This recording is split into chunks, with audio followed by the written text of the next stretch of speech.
મિત્રો, સાહિત્ય વિવેચનના સિદ્ધાંતો જે છે એમાંનો એક સિદ્ધાંત શબ્દ અને શબ્દના સ્વરૂપ વિશેનો છે. જે શબ્દ આપણે રોજબરોજ બોલીએ છીએ, વાંચીએ છીએ અને લખીએ પણ છીએ, એ શબ્દ શાનો બનેલો છે? આવો પ્રશ્ન આપણને વિદ્યાર્થીઓને કારણે થવો જોઈએ. રોજબરોજ કેટલા શબ્દો આપણે બોલીએ છીએ, કેટલા શબ્દોને આપણે પુનરાવર્તન પણ કરીએ છીએ. અત્યારે હું તમારી સામે વાત કરી રહ્યો છું તો કેટલા બધા શબ્દો આ અડધા કલાકના વક્તવ્યની અંદર આવી શકે. મોટાભાગના શબ્દો પરિચિત છે, પછી શબ્દને પ્રત્યય લાગે છે, એ શબ્દને જુદા જુદા રૂપો લાગે છે, એ પછીની વાત છે. પણ જેટલા શબ્દો આપણી સ્મૃતિમાં સચવાયેલા છે અને જેટલા શબ્દો કોષની અંદર, એટલે કે શબ્દકોષની અંદર, જોડણી કોષની અંદર છે, એ શબ્દ બન્યો છે તો શામાંથી બન્યો છે? આવો પ્રશ્ન વિદ્યાર્થી અવસ્થાએ અને ખાસ તો ટીવાય BAમાં ગુજરાતી ભણતા હોવાને કારણે પણ થવો જોઈએ. હું તમને પ્રશ્ન પૂછું, તમે તરત અથવા તો થોડુંક વિચારીને કહો કે ભાઈ શબ્દ તો એમાં અક્ષર છે, આપણા જે મૂળાક્ષરો છે ક, ખ, ગ, ઘ, અંગ, ભલે ન ભણ્યા હોય તોય. ગુજરાતીમાં સ્વર અને વ્યંજન આવું તમે સાંભળ્યું હશે. તો જે અ, આ, ઈ, ઉ, સંવૃત એ, વિવૃત એ, સંવૃત અ, વિવૃત અ, આ સ્વર છે, વ્યંજન છે. અર્ધસ્વર અને અર્ધવ્યંજન પણ છે, પછી આગળ ભણવામાં આવશે તમારે. પણ સ્વર અને વ્યંજન આપણાથી અપરિચિત નથી. મૂળાક્ષર જેને આપણે કક્કો કહીએ છીએ, એ કક્કોથી પણ આપણે પરિચિત છીએ જ. ભલે આજે આખો કક્કો ન આવડતો હોય, કથી જ્ઞ સુધી હું તમને બોલવા કહું ને તમે શક્ય છે કે સંપૂર્ણ ન બોલી શકો, બની શકે, પણ એમાંનો કોઈ પણ અક્ષર હું તમને સંભળાવું, દેખાડું અથવા તો વંચાવું તો તમે એને આસાનીથી વાંચી શકશો, જોઈને કહી શકશો, સાંભળીને એ કયો અક્ષર છે એ તમે સમજી શકશો. એટલે તમે પહેલો જ પ્રશ્ન તો કરવાના, એટલે પહેલો જ જવાબ આપવાના કે સાહેબ આ મૂળાક્ષર જે છે ક, ખ, ગ, ઘ અને અંગ્રેજીમાં ABCD અક્ષર, આ બધા એમાંથી શબ્દ બન્યો છે. સાચી વાત છે, સ્વીકૃત. શબ્દ છે એ અક્ષરનો બનેલો છે. હવે તમે જોયું હશે શબ્દ 5 અક્ષરનો પણ હોય, નવજીવન. 6 અક્ષરનો પણ હોય, દોલત શંકર.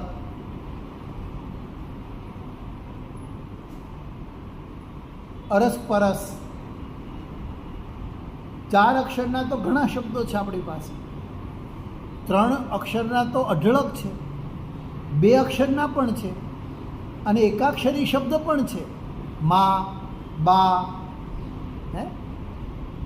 વ્યક્તિ દર્શક. તો આ જે અક્ષર છે એ અક્ષરથી શબ્દને આકારી શકાય છે. એક અક્ષરથી પણ શબ્દ બને છે અને અનેક અક્ષરથી પણ શબ્દ બને છે. એટલે પૂર્વ શરત એ છે કે શબ્દ માટે અક્ષરની જરૂર છે. મૂળાક્ષર એ વિના શબ્દ સંભવી ન શકે. ઈશારાને અર્થ છે, ઈશારામાં શબ્દ નથી, આ એક જુદી વસ્તુ છે.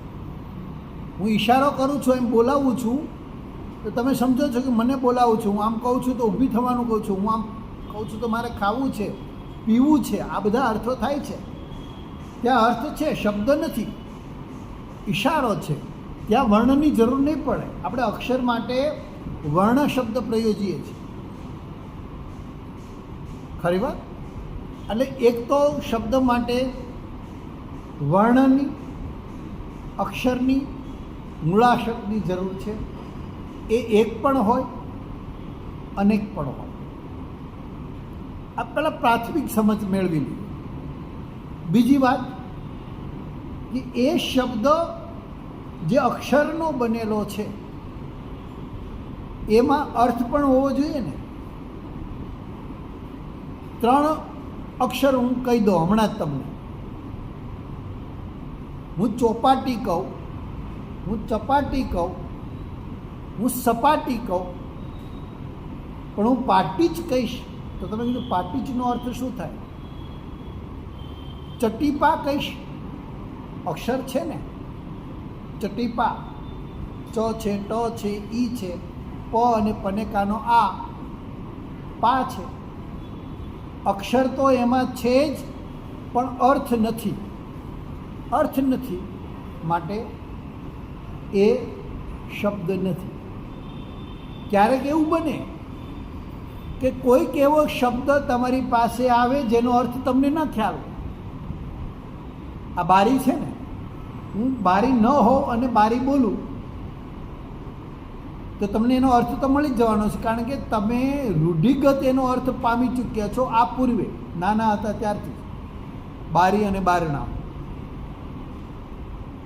પણ હું તમને એમ કહીશ વાતાયન, તમે કહેશો સાહેબ અર્થ નથી ખબર, તો આપણે એમ કહીશું કે આ વાતાયન શબ્દ એ શબ્દ નથી, કારણ કે મને એનો અર્થની ખબર નથી.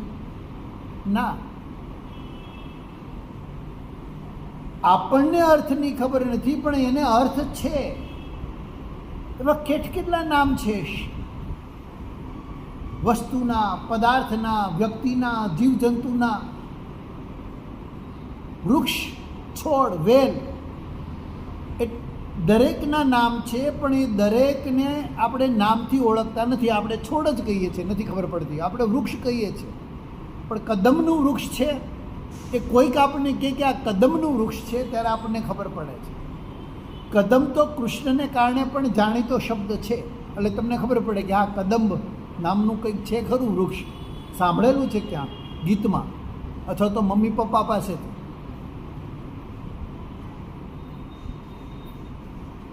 પણ કોઈક એવું વૃક્ષ, કોઈક એવો છોડ કે જેમનો અર્થ આપણા વ્યક્તિગત સ્મૃતિકોશમાં નથી, કે આપણા ગુજરાતી જોડણી કોશમાં પણ નથી, અને છતાંય વનસ્પતિ શાસ્ત્રમાં એનો અર્થ છે, એને નામ છે. એ છોડને, એ વૃક્ષને. પ્રાણીશાસ્ત્ર કે જીવશાસ્ત્રમાં કોઈ જંતુને, કોઈ પક્ષીને, કોઈ પશુને જેનું નામ આપણે જાણતા નથી, પણ એને અર્થ છે, એનું નામ છે.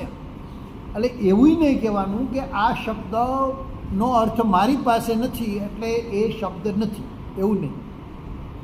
પણ કેટલાક શબ્દો તમે જાતે જ ઉલટાવીને કહી શકો. શરીર શબ્દથી પરિચિત છું, પરિસર તો એનો કોઈ અર્થ નથી થતો. રરીશ એનો કોઈ અર્થ નથી થતો.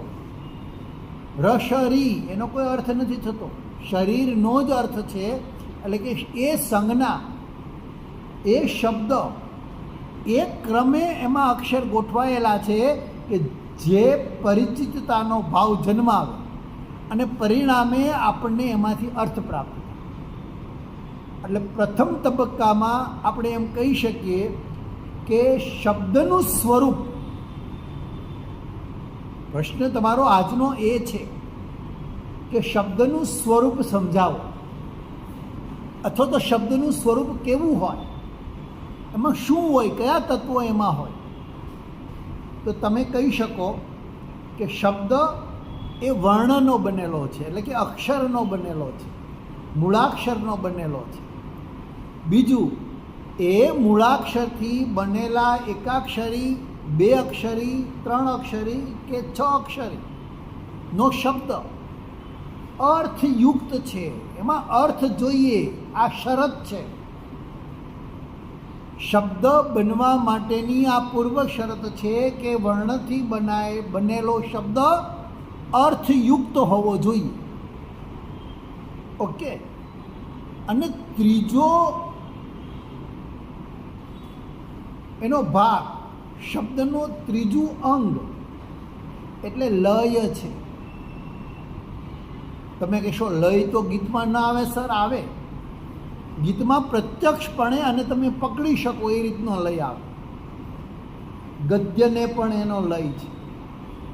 તમે ગાંધીજીનું ગદ્ય જુઓ, તમે કાકા સાહેબનું ગદ્ય તપાસો, તમે ગોવર્ધન રામની નવલકથાનું ગદ્ય જુઓ, તમે મુનશીની નવલકથાઓ અને એનું ગદ્ય તપાસો, અને આપણી આસપાસમાં બોલતા લોકોનું ગદ્ય તપાસો, જોસેફ મેકવનની નવલકથા આંગળિયાતના પાત્રોનું ગદ્ય તપાસો, તમને ખ્યાલ આવશે દરેક ગદ્યની જુદી ભાત છે, જુદી છટા છે, જુદી અભિવ્યક્તિ છે.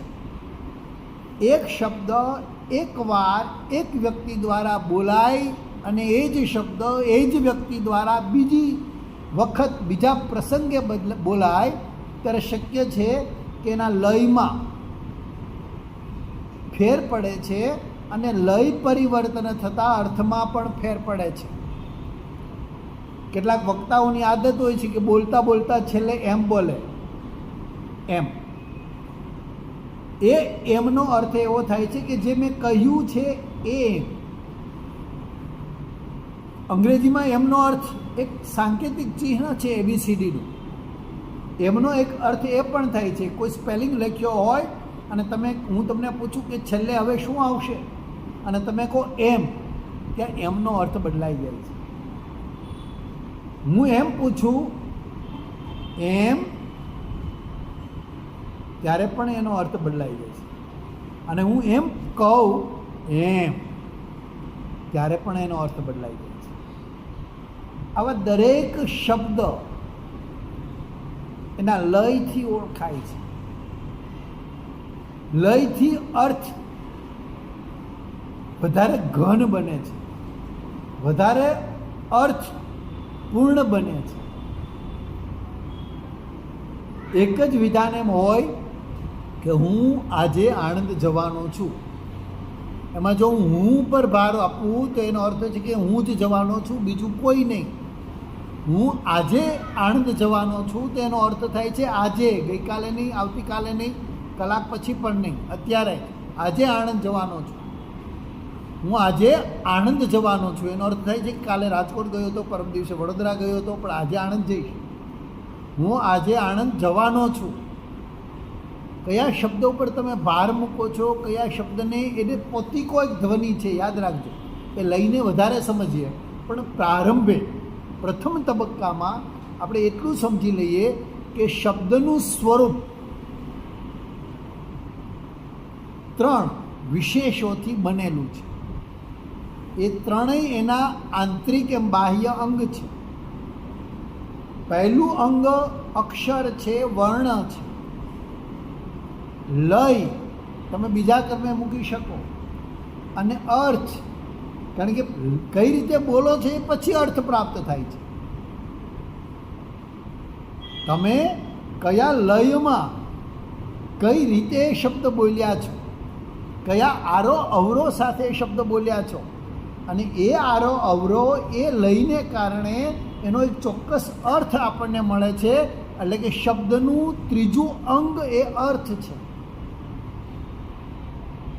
શબ્દનું સ્વરૂપ આ 3 વર્ણ કહેતા અક્ષર, લય કહેતા આરો અવરો, અને અર્થ, એ 3થી શબ્દ બને છે, આકારાય છે. અને હજુ એક બીજા રૂપકથી આપણે સમજીએ. શબ્દને માનવ દેહ સાથે સરખાવીએ. માનવ દેહનો માં પ્રાણ છે, આત્મા છે. એ આત્માને કારણે બોલી શકે છે, જોઈ શકે છે, હલનચલન કરી શકે છે. એમનું હોવું અર્થયુક્ત બને છે. શરીર માત્ર સજીવ હોવાનો પુરાવો નથી. પ્રાણ નીકળી ગયા પછીનું જે શરીર છે, એટલે આ બાહ્ય રૂપ છે આપણું. આપણું આંતર છે એ આત્મા છે, એ આપણો પ્રાણ છે. એટલે એમ કહી શકાય કે શબ્દમાં પ્રયોજાતો વર્ણ એટલે કે અક્ષર એ એનો દેહ છે, એ એનું શરીર છે, અને અર્થ એ એનો આત્મા છે. આત્મા વગરનો દેહ વ્યર્થ છે. તો તમને પ્રશ્ન થવો જોઈએ, તો આ લય શું છે? તો લય છે એ રીતિ છે, જીવન જીવવાની રીતિ છે, વ્યક્ત થવાની રીતિ છે. જીવનને આપણે જે શણગાર સજીએ છીએ, આપણી ઓળખને આપણી વાણીથી, આપણા વ્યવહારથી, આપણા વિચારોથી આપણી સામી વ્યક્તિને ઓળખ આપીએ છીએ. તો લય કંઈક આ પ્રકારની વિશેષ અર્થમાં વૃદ્ધિ કરતો, અર્થને વધારે ઘન સઘન બનાવતું એવું એક શબ્દનું અંગ છે. આટલી વાત, આટલી ભૂમિકા આપણે પ્રારંભે બાંધી, અને બાકીના સમયમાં આપણે હવે થોડીક એની વિશે ઊંડાણથી, થોડા સંદર્ભો સાથે સમજ. શબ્દ એ આપણા વાર્તાલાપનું, આપણા વ્યવહારનું, એમ સાહિત્યનું પણ એક ઉપાદાન છે. શબ્દ વિના કશું જ સંભવિત નથી. એ બોલાયેલો હોય, એ લખાયેલો હોય કે છપાયેલો. શબ્દ વર્ણના એટલે કે અક્ષરના બનેલા છે. વર્ણ પણ હોય અને વર્ણ સમૂહ પણ હોય. એ વર્ણ અર્થ સંપન્ન હોય છે. આ બીજી શરત. આ શબ્દને સિદ્ધાંત કૌમુદીમાં ઓળખાવવાનો પ્રયત્ન કર્યો છે. સિદ્ધાંત કૌમુદી નામનો આપણો એક અદ્ભુત ગ્રંથ છે, વ્યાકરણ ગ્રંથ, સિદ્ધાંત ગ્રંથ. એમાં એમ કહેવાય છે કે શબ્દ શબ્દકરણે, સાંભળજો, શબ્દ શબ્દકરણે શબ્દ આવિષ્કાર. અર્થાત શબ્દનો જે ધાતુગત અર્થ થાય છે, શબ્દ બનાવવો અથવા તો શબ્દને જન્માવવો, શબ્દને આકાર આપવો. શબ્દ શબ્દકરણે શબ્દ આવિષ્કાર, શબ્દને જન્મ આપવો, અવતારવો. આગળ પણ શબ્દના બીજા અર્થ આ સિદ્ધાંત કૌમુદીમાં મળે છે, અને એ અર્થ છે અક્ષર, વાણી, વાક્ય, શૂન્ય, ધ્વનિ, શ્રવણ વગેરે. હવે તમે જુઓ, શબ્દોના આ બધા જે અર્થો છે એ શબ્દનું રહસ્ય પ્રતિપાદિત કરે છે. અર્થોની પ્રતીતિ એ દરેક માનવી પોતપોતાની આગવી શક્તિમતી અનુસાર કરે છે. હું એક શબ્દ બોલું છું અને તમે તમારી જરૂરિયાત પ્રમાણે અથવા તો તમારી શક્તિ પ્રમાણે, મતિ પ્રમાણે એનો અર્થ કરો છો. સાહિત્યને અનુલક્ષીને આપણે અહીંયા થોડી વિશેષ ચર્ચા કરીશું. મેં તમને કહ્યું ને કે અક્ષર છે શું છે? શબ્દનો દેહ છે, અને અર્થ છે એનો આત્મા છે. પ્રારંભે મેં એમ પણ કહ્યું કે જે અક્ષર છે, જે વર્ણ છે, એ બે ભાગમાં વહેંચાયેલા છે. સ્વર અને વ્યંજન. અંગ્રેજીમાં 5 સ્વર છે, ગુજરાતીમાં આપણે 8 સ્વર સ્વીકાર્યા છે, અ આ ઈ વગેરે. ગુજરાતીમાં એ યુ આઈ ઈ ઓ આ સ્વર છે. બીજાને અત્યારે આપણે પ્રાથમિક સમજ માટે વર્ણ તરીકે વ્યંજન તરીકે સ્વીકારીએ છીએ. હવે એ સ્વર અને વ્યંજનથી શબ્દ બને છે. લિપિ આવી, લખાણ, સ્ક્રિપ્ટ, એ તો વર્ષો પછી શબ્દ ઉચ્ચારાયો એના વર્ષો પછી લિપિ શોધાય છે, માનવ સર્જિત છે. અને એ લિપિમાં આપણે ભાષાનું મૂર્ત રૂપ વ્યક્ત કરવાનો પ્રયત્ન કરીએ છીએ. પણ અહીંયા આપણે વર્ણ અથવા તો વર્ણ સમૂહથી બનેલો શબ્દ કે જે અર્થ સંપન્ન હોય, જે અર્થ સિદ્ધ કરતો હોય, આ સંદર્ભે આપણા શબ્દના સ્વરૂપને સમજવાનું છે. કોઈ પણ વાક્ય લો, કોઈ પણ પરિચ્છેદ લો જેમાં અનેક વાક્યો હોય, એ દરેક વાક્ય શબ્દનો બનેલો છે. શબ્દથી વાક્ય બંધાય છે, વાક્યનું બંધારણ અસ્તિત્વમાં આવે છે. હા, શબ્દને પછી પ્રત્યય લાગે, કાળના જુદા જુદા રૂપો લાગે, વચનના રૂપ પણ લાગે, લિંગના પણ રૂપ લાગે. છોકરો, છોકરી, છોકરું, આવીશ, આવ્યો, આવ્યો હતો વગેરે વગેરે. એમાં અત્યારે નથી પડતા આપણે. પણ શબ્દથી વાક્ય અને વાક્યથી પરિચ્છેદ અને પરિચ્છેદથી આખી વાત એ મુકાતી હોય છે. ગુજરાતી ભાષાના જે વર્ણમાળા છે એમાં આવા 52 વર્ણો છે. એમાં સ્વર પણ આવી જાય, અર્ધસ્વર પણ આવી જાય, વ્યંજનો પણ આવી જાય. એને તમને ઈચ્છો એ ક્રમમાં નથી ગોઠવવા. શબ્દ બનાવવા માટે પૂર્વ નિર્ધારિત પૂર્વસૂરીઓએ જે ક્રમમાં ગોઠવ્યા છે વર્ણને, અક્ષરને, એ ક્રમને આપણે સાચવવાનો છે. કંઈક સ્લીપ ઓફ ટંગ થઈ જાય અને આતંકવાદીની જગ્યા આતંકવાદી બોલાઈ જાય, કેટલાક લોકો બોલે છે, તો આપણે એનો અર્થ નજીકનો લઈ લઈએ છીએ, એ જુદી વાત છે.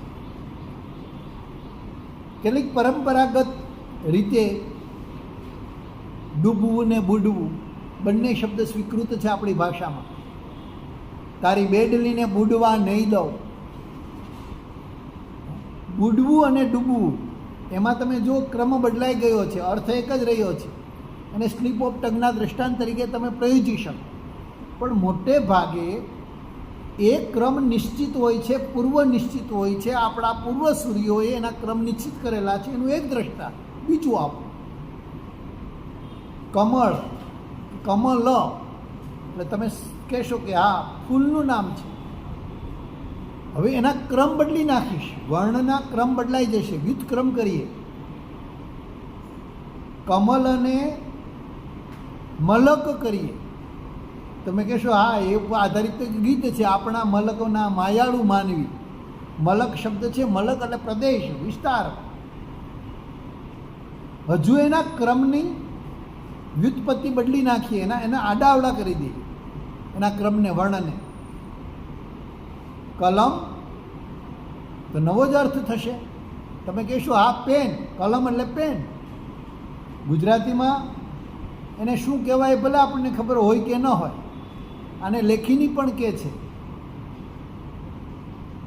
કાગળમાં કાળઝાળ રેતી વીંજાય અને લેખણમાં બેઠી છે લૂ. આંગળીઓ ઓગળીને અટકળ થઈ જાય, અમે લખીએ તો લખીએ પણ શું. વિનોદ જોશીની રચના. લેખણ શબ્દ છે, કલમ પણ કહે છે.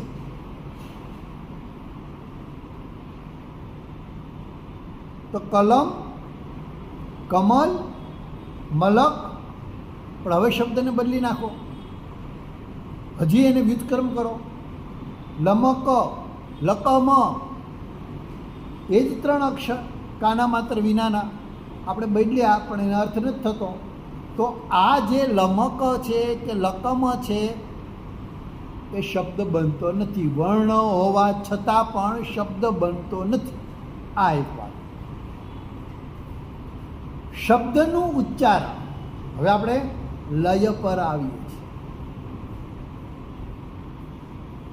લય વિના શબ્દ સંભવી તો શકે, લય વિના શબ્દનો અર્થ પણ સંભવી શકે, પણ લય છે એ અર્થને વધારે સ્પષ્ટ કરે છે.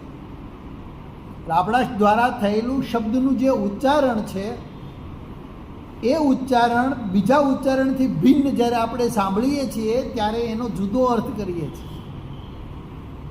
ઉમાશંકર જોશીએ તો ત્યાં સુધી કીધું, સાહિત્યમાં તો ખાસ. ઉમાશંકર કહેતા કે કવિના એક કાવ્યમાં એક શબ્દ બીજી વાર ન આવવો જોઈએ, અને બીજી વાર આવે તો એ જ અર્થમાં ન આવવો જોઈએ. આ જુઓ, લય પરોક્ષ, એમાં લયનો સંકેત છે. એ જ અર્થમાં ન આવવો જોઈએ શબ્દ બીજી વાર. હવે એક ધ્વનિ હોય છે, આપણા ઉચ્ચારણને એક ચોક્કસ ધ્વનિ હોય છે. મેં તમને કેટલાક એમ દ્વારા બતાવ્યું, દ્રષ્ટાંત કરી. હવે ઘણા શબ્દ, ઘણા વાત કરતાં કરતાં નાના બાળકને તમે જોયું હશે, વચ્ચે વચ્ચે પછી પછી કરે, વાર્તા કહેતા. એક રાજા હતો, પછી છે ને, પછી છે ને. આ સ્થાન પૂરકો છે, એ બાળકનો લય છે, એને કોઈ અર્થ નથી, ખાલી એક્સટેન્શન માટેનું એનું એક વચ્ચે પૂરક તરીકે એ શબ્દ એ પ્રયોજે છે. પણ દરેક શબ્દ અને એ શબ્દના અર્થને એક ચોક્કસ ધ્વનિ હોય છે, એક ચોક્કસ નાદ હોય છે. આ જે નાદ છે ને એ લય છે. માઇન્ડ વેલ, સમજ્યા? આ નાદ છે એ લય છે, શબ્દનો લય છે.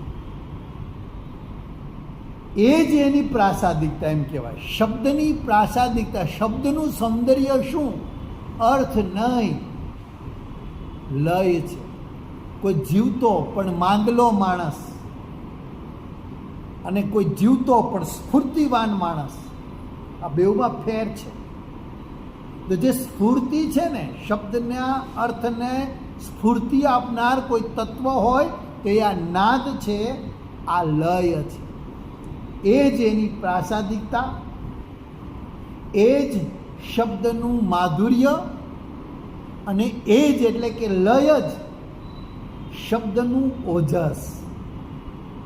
એટલે શબ્દના માધુર્યની કે પ્રાસાદિકતાની વાત આપણે લય આધારે કહી શકીએ.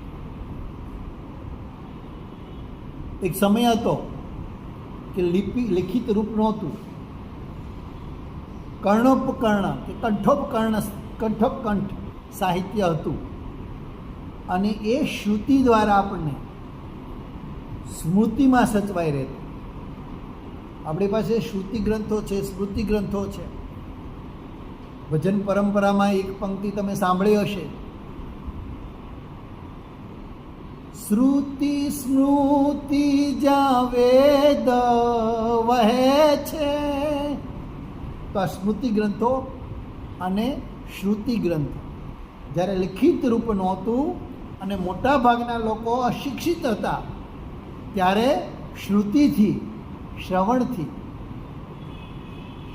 શબ્દ એના કાને ધરતો અને પછી એના લયને આધારે એનો અર્થ એ મેળવતો. એટલે એમ કહી શકાય કે કાવ્યનો સાચો અર્થ તો એનો લય છે, અને એ લય એ જ કાવ્યનું સાચું, કાવ્યનું એટલે અહીંયા આપણે શબ્દનું સાચું સૌંદર્ય છે. પદ્ય કૃતિમાં એ જેટલું સહજ છે, ગદ્ય કૃતિમાં એટલું આસાન નથી.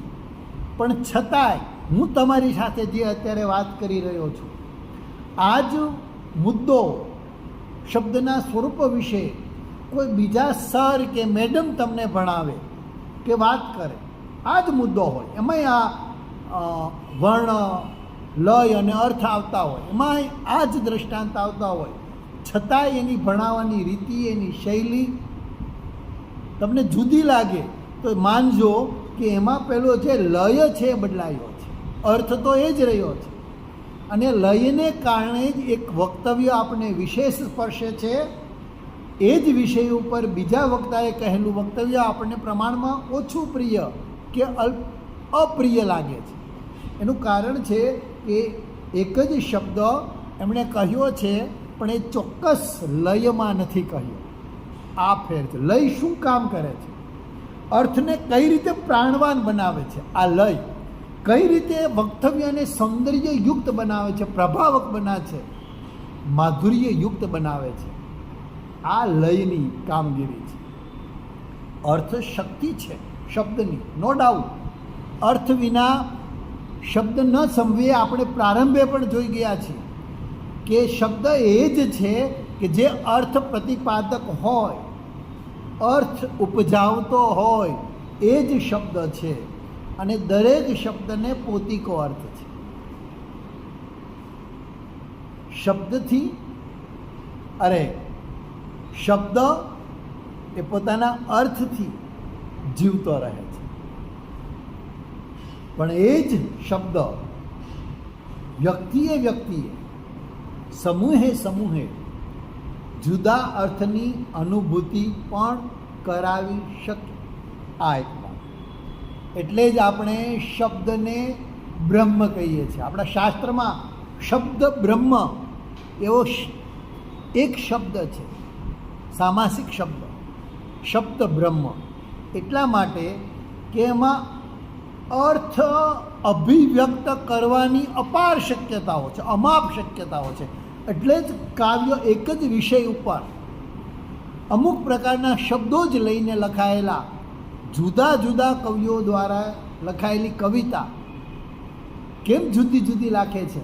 કારણ કે એમાં અર્થ જુદો વ્યક્ત કરવાની શક્યતા સાર્થક થયેલી હોય છે. આ વાત છે અર્થ સંદર્ભે. શબ્દ અને અર્થ અવિના ભાવે જોડાયેલા હોય, અવિભાજ્ય છે એમ કહીએ તોય ના, અવિયોજ્ય છે એમ કહીએ તોય ના. સાહિત્યના સંદર્ભે જો આપણે આ શબ્દને જોવો હોય, એના અર્થને તપાસવો હોય, તો સાહિત્યમાં સાહિત્ય શબ્દ જ તમે તોડો, એની સંધિ છૂટી પાડો. આપણે ત્યાં ભામહની એક વ્યાખ્યા યાદ આવે.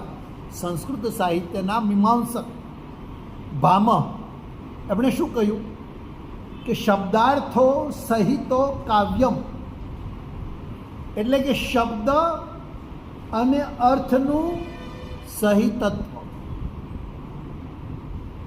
શબ્દ અને અર્થનું સહિતત્વ એટલે પાસે હોવું, નજીક હોવું. સાહિત્ય આને આધાર આવે. કાવ્ય ભામહે એને કીધું શબ્દાર્થો સહિતો કાવ્યમ. આ ભામહની વ્યાખ્યા હતી. અર્થાત શબ્દ અને અર્થનું અદ્વૈત, જુદા ના પાડી શકો તમે, અદ્વૈત છે. આ અદ્વૈતને કાલિદાસ બરાબર યાદ આવી જાય, રઘુવંશી યાદ આવી જાય. એમણે પ્રારંભે જગત પિતા એવા શિવ અને જગત માતા એવા પાર્વતીના અભિન્નપણાને દર્શાવવા માટે, એના અદ્વૈતને વર્ણવવા માટે શબ્દ અને અર્થની સંયુક્તિની વાત કરી. રઘુવંશમાં કાલિદાસ એકને શબ્દ કહ્યો, બીજાને અર્થ કહ્યો. શબ્દ અને અર્થ જેમ અભિન્ન છે, અદ્વૈત છે, એમ આ શિવ, જગત પિતા શિવ અને જગત માતા પાર્વતી એમનું અદ્વૈત છે. આ વાત તરત કાલિદાસ, મેં તમને કીધું અદ્વૈતની વાત કરીએ, શબ્દને અર્થની વાત કરીએ, તરત યાદ આવી. તો આ ભૂમિકારૂપ તમારા અભ્યાસક્રમને, એના માળખાને સમજવા માટે આટલું પર્યાપ્ત છે. છતાંય તમે એમ કહો એ દિલ માગે મોત, અભી ભી કુછ ચાહીએ, તો હજુ તમારે સંકેતવાદ પાસે જવું પડે. એ થોડીક વાત 2-3 મિનિટની કરી દઉં. સંકેતવાદ શું છે? શબ્દ અને એનો અર્થ, એનો વચ્ચેનો જે સંકેત કોની સાથે સંબંધ ધરાવે છે એ સમજાવતા જે સિદ્ધાંતો છે એને સંકેતવાદ કહે છે. આ સંકેતવાદના 5 મત પ્રચલિત થયેલા છે. નૈયાયિકોએ પણ આપ્યો, વૈયાકરણોએ પણ આપ્યો, મીમાંસકોએ પણ આપ્યો, બૌદ્ધોએ પણ આપ્યો. આ સંકેતવાદને સમજવા માટેના જે કેટલાક વાત, વ્યક્તિવાદ અથવા તો જાતિ વિશિષ્ટવાદ, પછી વ્યક્તિવાદ જે નૈયાયિકોએ આપ્યો, પછી જાત્યાદિવાદ જે વૈયાકરણોએ આપ્યો, જાતિવાદ જે મીમાંસકોએ આપ્યો, અને બૌદ્ધોએ જે આપ્યો એ અપોહવાદ. એની વિશે વિગતે વાત થઈ શકે, પણ વિદ્યાર્થી ભોગ્ય આ વક્તવ્ય છે એટલે એમાં આપણે ઊંડા ઉતરતા નથી. માત્ર એક વાત કહીને હું મારા વક્તવ્યને વિરામ આપું કે આ જે સંકેત અંગે જુદા જુદા મીમાંસકોએ જુદા જુદા 5 મતનો નિર્દેશ કર્યો છે. એમાં આપણને મમ્મટ યાદ આવી જાય. મમ્મટે આ જે વૈયાકરણોનો જે મત હતો, જે વાદ હતો, જાત્યાદિવાદ, એનો પુરસ્કાર કર્યો છે. આ પીજી લેવલે એટલે MA કક્ષાએ ભણતા વિદ્યાર્થીઓના અભ્યાસનો મુદ્દો છે, પણ માત્ર એનો સંકેત તમને કરી દઉં. અને એની ચર્ચા પણ કરી છે અને એમ પણ કહ્યું છે કે આ સંકેતથી અર્થબોધ થવાના 8 કારણો, અને એ 8 કારણોનો નિર્દેશ પણ મમ્મટે કર્યું છે. કઈ રીતે તમને અર્થ મળે છે કોઈ શબ્દને આધારે આપણે એ જાણી લઈએ, એમાં તમને રસ પડશે. થોડીક વાત એની છેલ્લી વાત. એક તો આપણને રોજિંદા પ્રત્યક્ષ વ્યવહાર, બાળક જન્મે છે અને જે સમાજમાં રહે છે એમાંથી શબ્દ લે છે, એ શબ્દનો અર્થ પણ એ સમાજમાંથી લે છે, એ રોજબરોજનો વ્યવહાર. બીજો છે એ પ્રતીતિ યોગ્ય એવા વ્યક્તિના વાક્યથી. કોઈ એવી વ્યક્તિ, મેં તમને અહીં વાતાયન શબ્દનો અર્થ આપ્યો અને એ તમને શબ્દનો અર્થ મળ્યો અને તમને એવું થયું કે ના, વ્યાસ સર કહે છે એ સાચું જ હશે, અને તમે પછી બારી માટે વાતાયન શબ્દ પ્રયોજતા થાવ, તો આવા શબ્દો કોઈ યોગ્ય, વિશ્વાસપાત્ર, પ્રતીતિ યોગ્ય એવી વ્યક્તિના વાક્યથી આપણને કોઈ શબ્દનો અર્થ મળે. ત્રીજો હાથવગો છે, શબ્દકોશ, જોડણીકોશ આપણી પાસે છે, ઘણા છે. ભગવદ્ગો મંડળ પણ છે ને સાર્થ કોશ પણ છે. એમાં જોઈ લે. અત્યારે તો ઓનલાઈન મોબાઈલ પર પણ એ પ્રાપ્ય છે, તમે ડાઉનલોડ કરી શકો અને એનો અર્થ શોધી શકો. એટલે શબ્દકોશથી. ક્યારેક વાક્ય શેષથી, વાક્યના અર્થના આધારથી, મૂળ શબ્દ આપણને ન ખબર હોય, કોઈ એવું ફૂલનું નામ હું બોલી જાઉં, એક વિદેશમાં થતું ફૂલ છે હિબિસ્કસ. હવે હું ખાલી એટલું જ બોલું, આ હિબિસ્કસ તમે જોયું છે? તો તમે કહેશો એ શું છે, તમને એનો અર્થ નહીં મળે. પણ હું તમને હમણાં એમ કહું, જેમ આપણે ગુલાબ, મોગરો, ચંપા જેવા ફૂલો થાય છે, એવું જ એક ફૂલ હિબિસ્કસનું પણ છે. તો તમારે હવે હિબિસ્કસનો અર્થ મને પૂછવાનો નહીં રહે. હિબિસ્કસ એટલે શું સમજી ગયા કે કોઈ ફૂલનું નામ છે જે વિદેશમાં થાય છે, રાઈટ?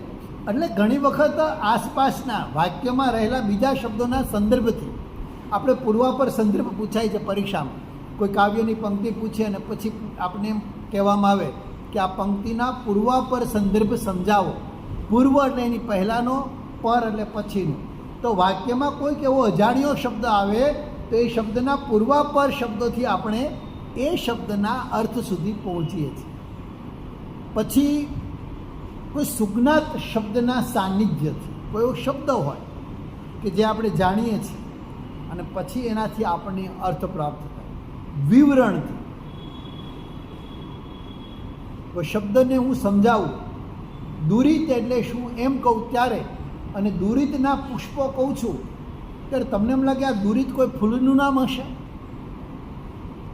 પછી હું કહું ના, એનો એક વિશિષ્ટ અર્થ તમને કહું તો એ વિવરણથી તમને દુરિત એટલે શું એ સમજાય છે, અને તમે વિવરણથી એનો અર્થ પામો છો.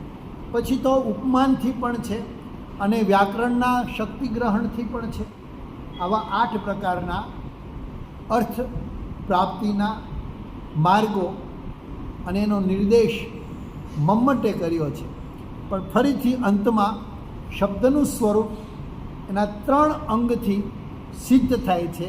એ 3 અંગ એટલે પહેલો એટલે વર્ણ એટલે કે અક્ષર, બીજો અર્થ એટલે કે એનો લય, ઉચ્ચારવાની રીતિ, અને ત્રીજો એટલે કે એનો અર્થ.